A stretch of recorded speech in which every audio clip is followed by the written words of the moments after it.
Hello and welcome to Pockenrop. In today's video I am going to rank all of the Beatles original single releases. So these are the 22 singles that were released between 1962 and 1970, plus the 2 singles that are original works that came from the 2 anthology records. That means I'm not including things like the Beatles movie medley or My Bonnie. I'm not including things that were released much later on but to promote compilations. So let's dive in at number 24, and it is their last single from Anthology 2. It was Real Love. The reason this ranks at the bottom, it's not a bad song, but it is purely a John song that the other 3 played on. This had been originally released in 1988 on the Imagine tribute album to go with the film that came out that year from the Lennon estate. There is no input into the music and tune or the words from any of the other Beatles. It is purely credited to John Lennon, and therefore it doesn't really count as a fully Beatles release. It's my number 24. At number 23, I've placed the single that immediately preceded it, and that's Free as a Bird. Now, Free as a Bird was quite exciting when this came out in 1996. It was part of the anthology one thing, and in my view, probably the best thing on the anthology one. Now, this is a band effort. They all contributed into the writing of the song that was given to them on a tape by Yoko. And it's good, but it lacks the magic that makes a Beatles single. And I don't want to blame Jeff Lynne for his production, but there's a sheen to it that Beatles singles didn't have, and so it doesn't feel quite the same. And so yeah, these 2 songs, Real Love and Free as a Bird, are both below the single output that they produced during their lifetime as a band. And so Free as a Bird sits at 23. At number 22, I have placed their final UK number 1 single, The Ballad of John and Yoko. Whilst this is a fun song in terms of its rhythm and bounce and melody, it's incredibly simple. The lyrics are incredibly personal for a hit single, and that relates to an issue I've got with quite a lot of John's songs, and there seems to be at least one per album from here on in on his solo career that specifically name his spouse. Now, I'm not anti-Yoko per se. It's more a case of the fact that when you name the person that you're singing about, you strip the universality of the song, and it ceases to be potentially about anybody else and owned by us as listeners and becomes about you. And The Ballad of John and Yoko is his first clear example of that. That's why it's my number 22. At number 21, I have placed a song that I have never really liked, and it's All You Need Is Love. I don't enjoy it, is the simple problem for it. It's not to say I hate it and I would ever skip it. Same with Ballad of John and Yoko. I enjoy them to a certain extent when they're on, but I'd rather be listening to a different Beatles song almost every time. And All You Need Is Love, it's not for me. I dislike it. Number 21. At number 20, I have placed their debut single, Love Me Do. It is only this far down the list because it is so staggeringly simple compared to everything else they did. I mean, it's not simple. The Beatles didn't really do simple in that way. But Love Me Do it's perfectly fine. And it heralded the world that the Beatles were coming, but it's not A1. It's not top drawer Beatles material. I don't think anybody's ever say it really is. And so it's my number 20. And number 19 is a song that I first heard on the Oldies But Goldies album when I had it on cassette as a 13, 14-year-old. And I knew it was a number 1 hit single, and for the life of me, when I was listening to it, I was thinking, I don't really know why. And it was I Feel Fine. Now, it contains, I believe, the first recorded guitar feedback, that opening thing, and it's got a great riff which does lift the song, but the whole of the song itself it feels rushed, and actually it lines up perfectly with the album it was recorded alongside, which is Beatles for Sale. That felt rushed and tired, and to a certain extent I Feel Fine feels rushed. Certainly doesn't feel tired though, there's a good energy in that, but I placed it at number 19. At number 18 I have placed Please Please Me. This is a good song, I do thoroughly enjoy it, but it just does. I think I just simply prefer everything else that I've placed above Please Please Me. Everything else above Please Please Me I think is great, if not phenomenal, whereas Please Please Me I just think is good. At number 17 I have placed Can't Buy Me Love from A Hard Day's Night. Really fun song, bouncy, upbeat, great melody. The lyrics are a little bit naive. I'll buy you a diamond ring, my friend, if it makes you feel all right.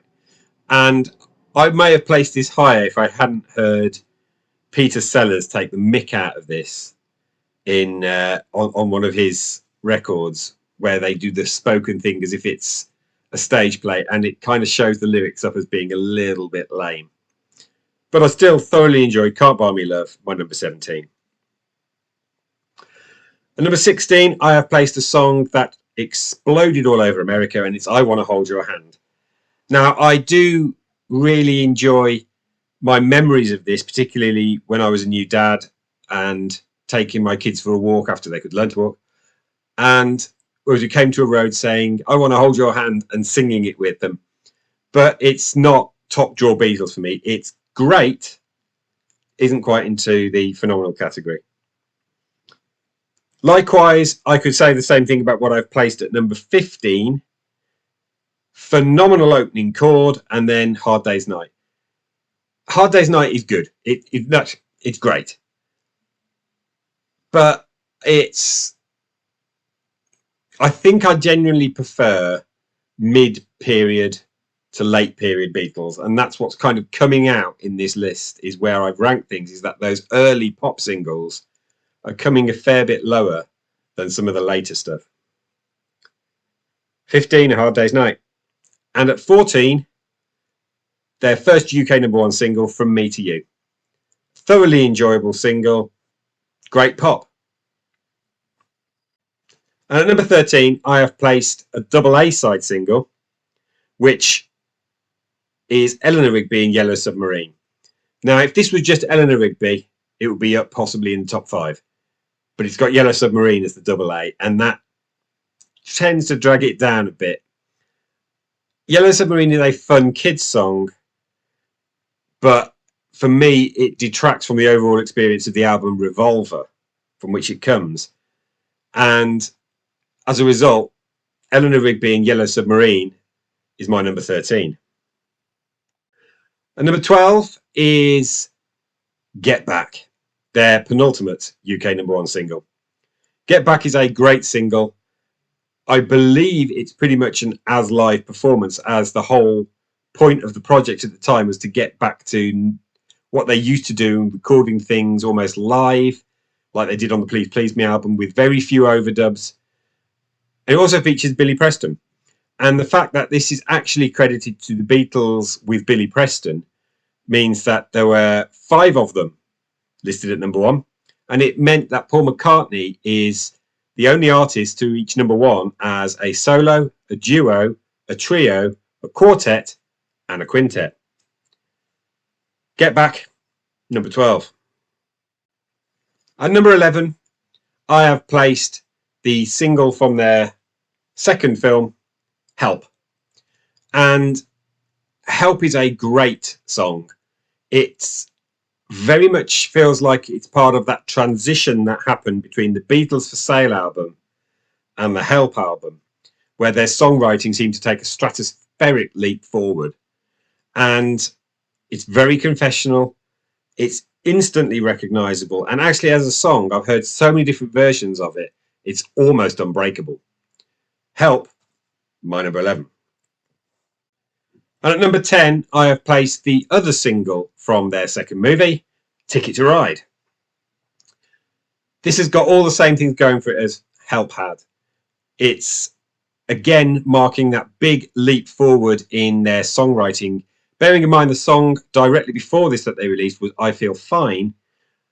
You compare I Feel Fine and Ticket to Ride and you can see the progression, but it's a big, steep climb in songwriting and even playing quality. Like that 6-note riff that just repeats and repeats, and it's great. Ticket to Ride is 10. Number 9 is Lady Madonna.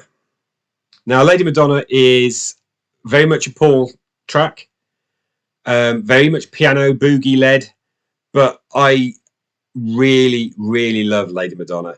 I love the vocals in the middle section where they're imitating the horns with their voices, and it's just a joyful, enjoyable single.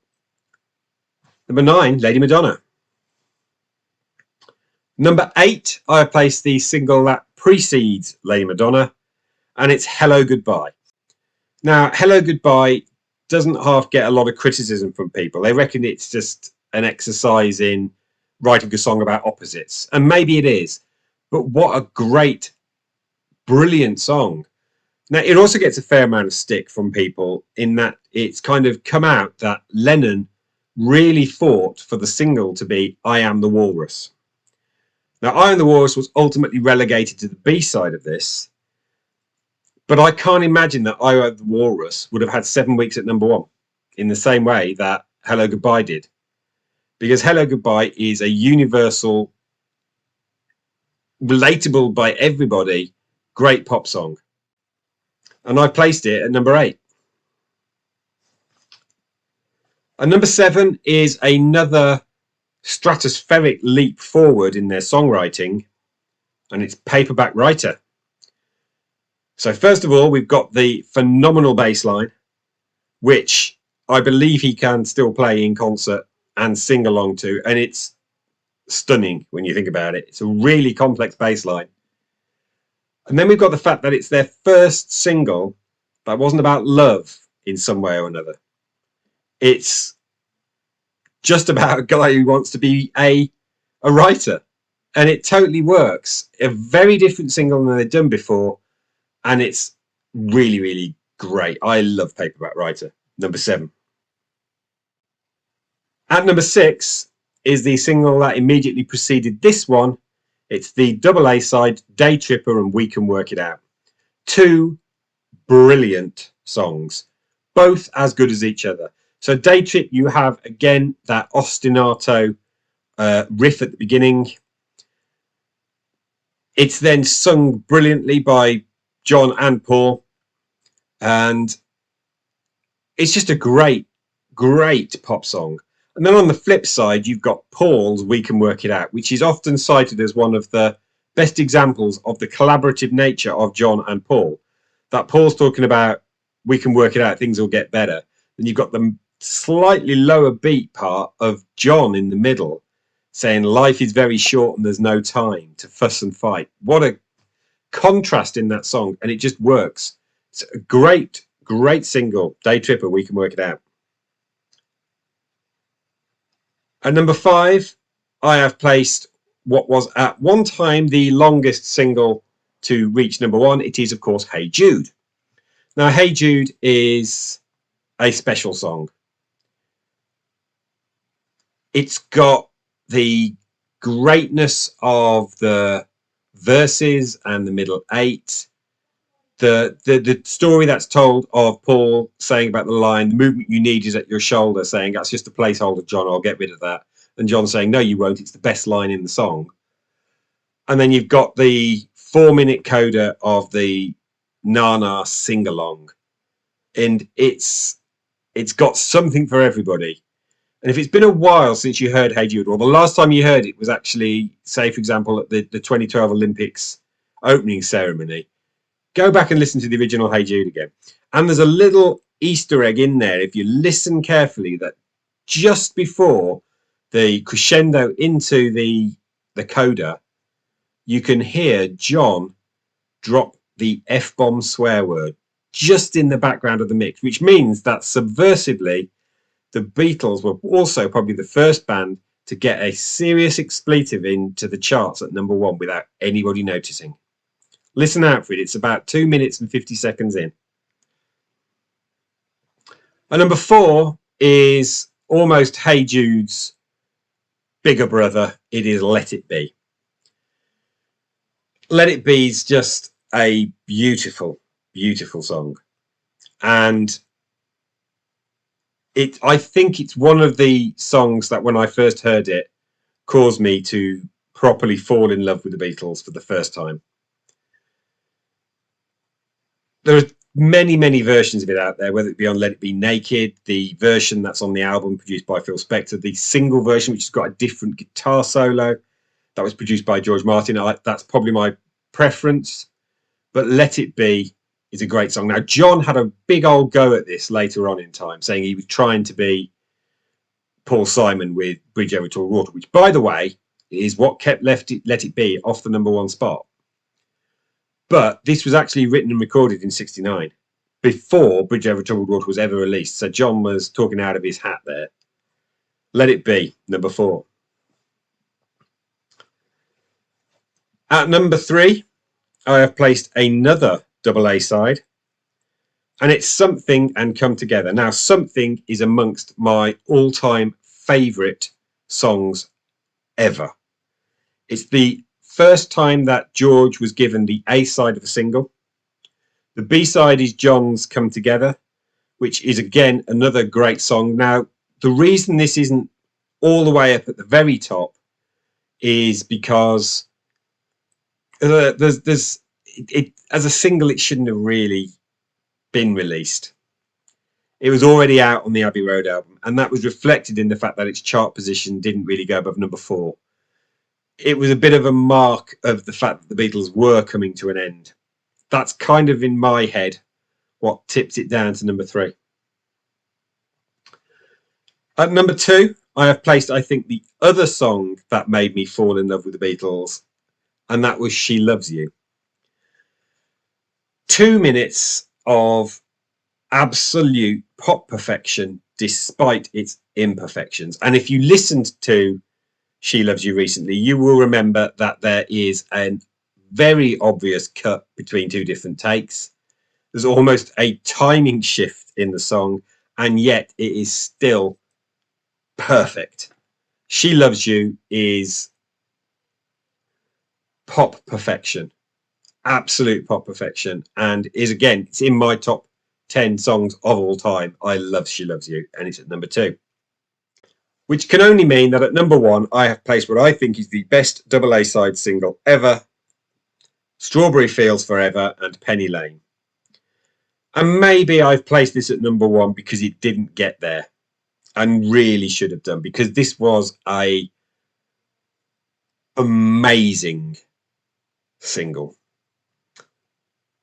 I can understand that, having been quiet since Yellow Submarine, Eleanor, Rigby was released, that the record buying public may well have moved on, but they hadn't moved on that far. Certainly not far enough to actually justify Engelbert Humperdinck's Release Me at #1 for as long as it was. Penny Lane and Strawberry Fields are 2 wonderful, wonderful songs. Again, the story is often told that John wrote Strawberry Fields and it inspired Paul to go and write his own memory song of Penny Lane, and they're both wonderful. And that's my #1 Beatles single of all time. So that concludes my rundown of the Beatles' 24 singles. Let me know what you thought in the comments below. Would this be different if it was you? Should I have taken into account the B-sides of the singles? That may give you a very different ranking. But until next time, please remember to like, subscribe, and hit the bell to get the notifications, and I will see you next time.